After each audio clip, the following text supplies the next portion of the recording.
Hey everybody, it's Darrell, and we are back for another round of the Back 40 broadcast. And glad to have you with us. And we're here every Wednesday at noon Pacific time, offering you a nugget or a nudge to create your second half as your best half, and the rest of awesome. And again, thanks for being here with us. And look, we're creating a radical second half of life for ourselves, and we invite y'all to play along with us. And if we can give you something each week here that'll just have you playing a different way week, then we've fulfilled our purpose.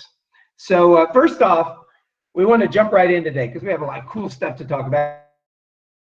I just want to acknowledge our music, our theme music at the beginning of each broadcast, and we also use it a lot in our programs, is by Paul Hoffman, and it's called It's My Time.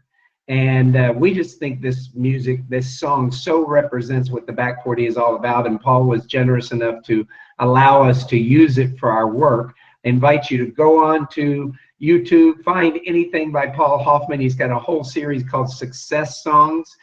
Go grab them. They're very, very inspiring. So anyhow, first off, just want to see who's out there with us today. If you're joining us, just look down to the bottom or to the right of the tab there where you can put in a comment. Just say who you are, who we happen to have with us today that we get to play with. So we've got Alicia, our stalwart Back 40 players. And if you do come in, if you're just tuning in right now, just jump in, say hello. We just want this to be an interactive thing because we're all learning together. So today we're talking about Yoda. Oh, by the way, wasn't that a great quote on the first screen there? So there's no lack of knowledge out there. There's just a shortage of asking for help. And so today we're going to use that metaphor. We're going to use this whole idea of Yoda around mentorship. And how does that show up in the Back 40? How does it show up in the front 40? You know, where is mentorship and guidance and supportive help towards who we want to be showing up in our life? And so one question I just want to start out with is, you know, who remembers Yoda? What was he from? Come on, this is an easy one. What was Yoda from? What was the series that Yoda was a part of?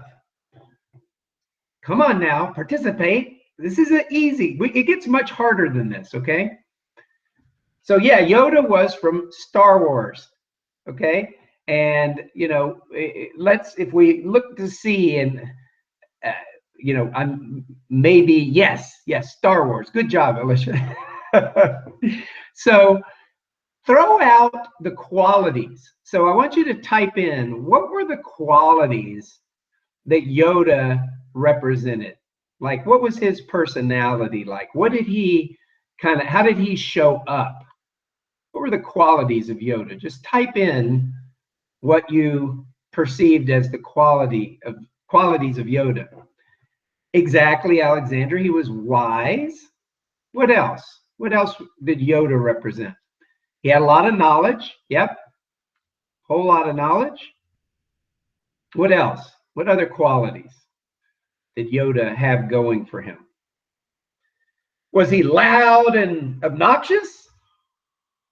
Yeah, he was very sharp. Very sharp. And I said, was he loud and obnoxious? Because no, he was the antithesis of that, right? He was quiet. He was quiet, reserved. Was he depressed and, you know, negative? Yep, he could shift the entire, I'm trying to see what Alexander's saying there. He could shift the entire perspective. Yes. He could shift the entire perspective with one sentence. funny thing is, he never hardly said a sentence. It was kind of like this broken dyslexic kind of thing is, achieve, you will, right? So, but yeah, he was quiet. He was compassionate. He was reserved. He was humorous. He was a man of little words, very confident, very playful. And so, my question is, what do you think it was to be mentored by Yoda? To have that kind of committed support, that committed type of listening for someone who wanted to get bigger and grow. And when we watch this, the story, Luke Skywalker, when he first met Yoda, was just this rambunctious, ego-driven, kid. And so probably only Luke could tell us what it was like to be mentored by Yoda. But I bet he'd say things like he was very compassionate, that he never felt wrong or bad. And yet Yoda left him always with, how could he grow and do better? How could he become better? And also, great thing about Yoda as a mentor is that he didn't buy into the stories. He didn't buy into the stories that Luke might have as to what he can't do, what wasn't possible for him. He didn't buy into any of the excuses. And so one of the things I think is important for us in the back 40 to be looking at is this whole idea of mentorship. Because, and I found this great article, by the way, on Psychology Today. And if you email me, Darrell at the back 40, Darrell, Darrell at theback40.com, I'll send you a link to the article. It's really, really cool. And it talks about midlife when it comes to mentoring. And one of the things, let me just bring up some ideas here. One of the things that it talks about is passing along knowledge from one generation, defined loosely, to the next is a central feature in what psychologist Erik Erikson called generativity. He believed that the feeling of connection you derive from mentoring helps your ego develop the value of caring. If you don't develop this quality, you run the risk of what he called stagnation. Now, this is pretty important and interesting because we actually quote a lot of Erik Erikson's work in our Back 40 program because he walks through the stages of life. And one of the things he talk about quite often in the Back 40 is that when you turn 40, 50, 60, it's easy to go along with, the typical culture or mindset of society, which says that your best years and your best ingenuity and creativity and your best career and all of that stuff's behind you. And we can all relate to knowing people who, as they got older, they became more set in their ways and more siloed and more crusty and isolated. And, I've been there, done that. Or, in other words, the typical path of life from midlife on is that people start closing down and they operate as if there's not the kind of possibilities that were there when they were 20, 22, 24. And we just believe that's hogwash. And we are about here to turn that whole conversation on its head because we fully believe that your best is yet to come. You haven't done what you came here to do. Now, there is some letting go of ideas about the way life is or the way you are and things like that start to allow you to be open for new possibilities. There's basically letting go of the past and all the weight of the past and really standing in a brand new future that you're creating, and creating it is radical because it is radical to take on that the rest of your life has nothing to do with your past, and that your entire past has just been R&D, research and development, for allowing you to create your purposeful second half, and that you really have not done what you came here to do. So one of the things that I think is interesting is in this article, and again, if you email me, Darrell at theback40.com, I'll send you the link. But they talk about how midlifers and people 40s, 50s, 60s, and above, when they are out there mentoring, when they are, passing, as this slide says here, as this comment that was taken directly out of that article says, is that when they're passing along knowledge from one generation to the next, that it has them be generative and avoid the stagnation, or what I call crustiness, of no possibility. And yet, one of the things that I think we often forget in our second half is that if we haven't done what we came here to do yet, then guess what? There's a lot we don't know. There's a lot that we're not aware of that we could use mentoring on. And I don't know about you, but I didn't know about mentoring at an early age. I wish I had known about it when I was 20, 25. I probably only, learned about the value of this and got brave enough, because when I was younger, I was basically afraid of, powerful, strong, men. Just something in my childhood had me kind of, limited in that way. So I wasn't reaching out and tapping into mentorship. And maybe 10 years ago or something, I got past all of those fears of the past, put that behind me, and actually started taking that on. And it's not just men. I'm just saying that was kind of one of the things that limited me. But the point being is that sometimes we've never tapped into mentoring, or sometimes we tapped into it when we were younger, trying to grow a business or trying to grow ourselves.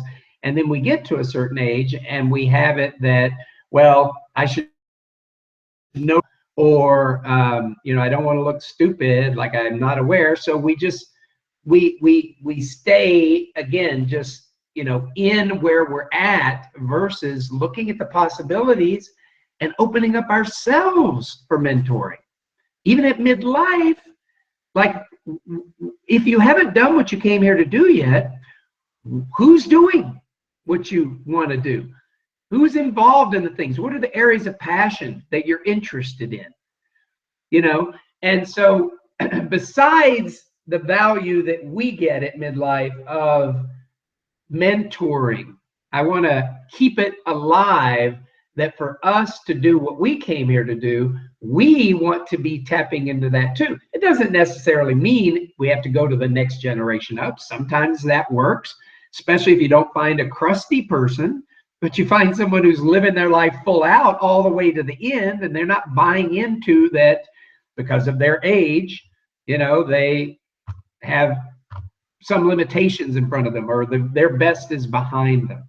So yeah, it might be tapping into the next generation up, but it could just be tapping into those that are doing the things, or involved in the things that we want to now explore and give ourselves the right to grow into at whatever age we're at. So who can you, as a middle-aged adult, get mentoring from? Maybe it's someone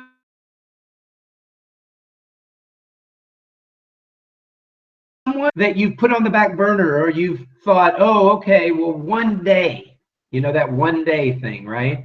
One day, whenever the kids are out of college, or one day when this, when that, then I'll actually start picking something up or doing that. Okay, well, you know what? Very often they say one day never comes. There is only now. So who's someone you could get mentoring from in that area? Is it writing a book? Is it learning salsa? Is it flying a plane, learning to fly a plane? How about someone doing a particular role that you'd like to achieve? Maybe you're in a corporate position right now, and one day you'd like to be consulting. You'd like to really have your own thing, maybe your own body of work. Well, who's doing that now? And the great thing about mentoring, folks, is that the people who do it get as much out of it as the one who's receiving it. So it's a two-way street. Now, of course, there's mentoring that you pay for. I call that coaching. So you can go out and you can hire a coach. That's great. But you would be amazed at people that, if you ingratiate yourself with them. I wrote a book called Never Apply for a Job Again, which is all about ingratiating yourself with people and getting known by people. And guess what? People want to help and work with people that they know and like.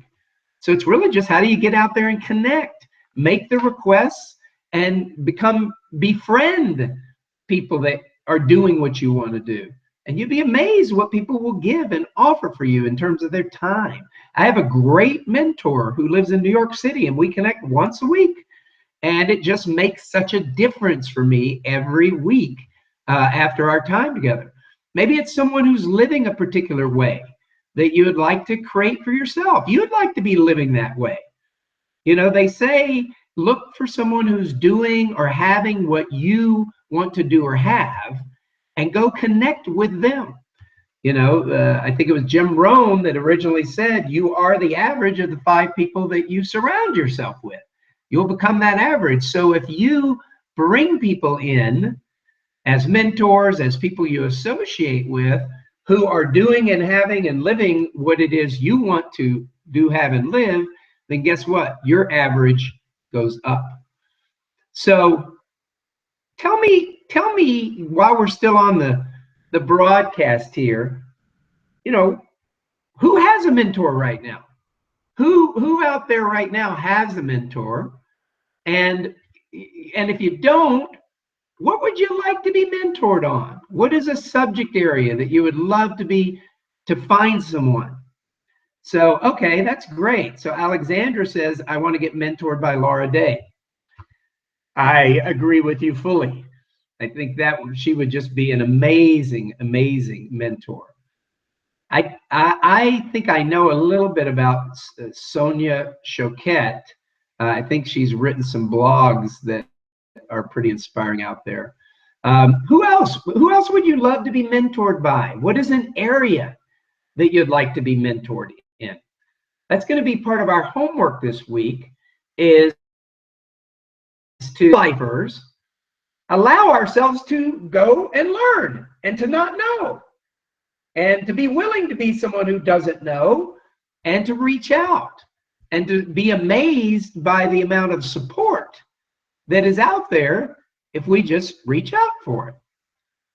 So here's our back 40 play game this week. Pick an area of those mentioned that I just mentioned on the other slide, or another one, to get input on, to go out and get some input on. Get a buddy to play with, because again, left to our own devices, we generally won't do these things. But if you go and roll a buddy and say, hey, let's both get mentored this week in something we're interested in. What are you doing? What have you written off, or what have you thought one day you'll do? And you could actually get out this week and get some input on that. And then create a short list of possible mentors for you in that area. Maybe it's someone in your work. Maybe you do want to get mentored in your work because you want to move up in the company more. Maybe it's somebody with a hobby. Maybe you see someone in your community making a difference in the way that you would like one day to be able to make a difference like that. And then reach out. Just reach out and initiate a conversation about whatever that is with them. Again, you'd be amazed, and I write about this in my book, Never Apply for a Job Again, but it's a principle. It's not just about jobs. It's a principle that can be applied to anything, building a business or gaining new clients. You'd be amazed if you reach out to people based on common interest, how much people will open their doors and give you time, and you could even hear about opportunities through that avenue that you wouldn't hear about if you hadn't reached out and created that personal connection. And then just follow up with your buddy this week and share what you see out of that. Post what you see on the Back 40 community on Facebook. And again, you know, if we consider, I don't know how old you are who's watching right now, but let's say you're 50. If you consider with all the medical technology and everything that's allowing us to live so much longer, figure you're going to be around here for at least till you're 90. And if you take care of your health and you keep your mental state up, there's a whole life still to be lived. What do you want to put in that? You know, what do you want to Express. If you came here for the second half, then what's it going to be about? Okay, then hey, who can support you in that? So that's what we're doing this week. Is yes, let's look at how we can keep our generativity up, as Eric Erickson calls it, by being mentors, but also being open to not know and to be a throughput mechanism where those who've done what we want to do and are where we want to be, they get to transfer to us. And guess what? We get to transfer. It's all just a transfer. There's always going to be somebody beyond where we're at, and there's always going to be somebody who's not where we're at. And guess what? We're all in this kind of flow together. So I invite you to play with that this week. Find your Yoda and join us again next week on Wednesday. Be sure to go to theback40.com, get your top 10 tips for a radical second half. And we look forward. And if you don't get our weekly newsletter, make sure you sign up for that on the Back 40 or at careerguide.com, because you can get a little heads up on what we're going to be talking about on the broadcast each Wednesday, because it comes out 2 hours earlier. So thanks for being with us here today, and keep living clean.